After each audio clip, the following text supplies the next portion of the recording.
So there is nothing more frustrating than coming out to a dead battery.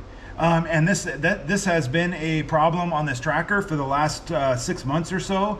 There is something on here drawing the battery down after it sits for, it's noticeable after about 3 days, and then it's a no crank, no start after about a week.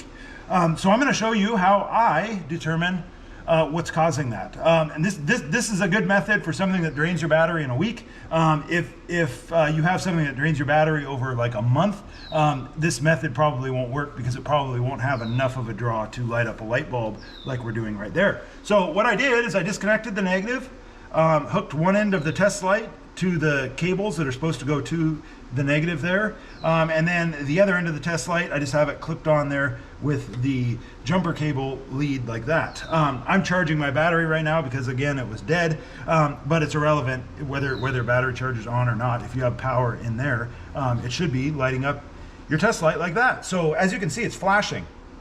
And it's not flashing because of the battery charger, it's flashing because we have a capacitor on here somewhere that is causing a draw. And just because, so I don't get a troll telling me it's my battery charger doing that, I'm going to turn it off.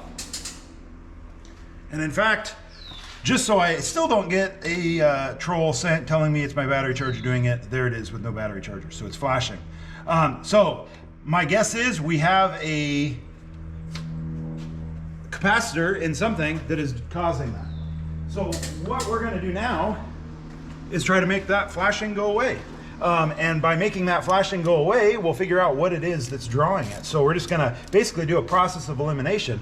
The last thing I put on this rig, and about the same time this started, was our winch. So this is the winch control panel. So I'm gonna take the battery lead off of it, and we will see if that maybe is our draw. It is not, so that made no difference. So we'll go ahead and just put that back on, and we'll move on for a second. Okay, so that didn't do it. So now I would like to disconnect the alternator because I have a sneaky suspicion that it's my alternator doing this. So the very first thing we can do is unplug just the connector to it, but I have a feeling it's going to be the battery cable. I have a feeling it's inside the alternator is our problem, but that's just a guess. Let's see if my theory was correct. It was not. Not the alternator.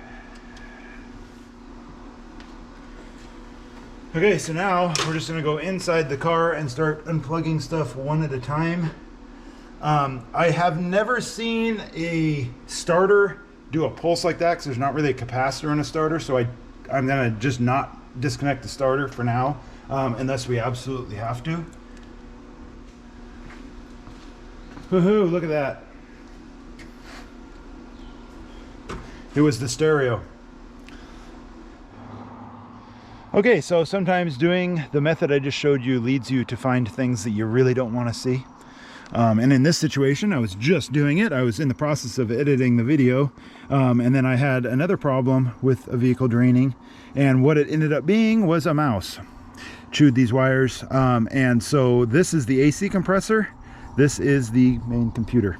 So, and these wires were touching each other, causing a drain. So my AC compressor was basically on all the time on it, so it was no longer being controlled by the computer, it was just on, even if the car was off.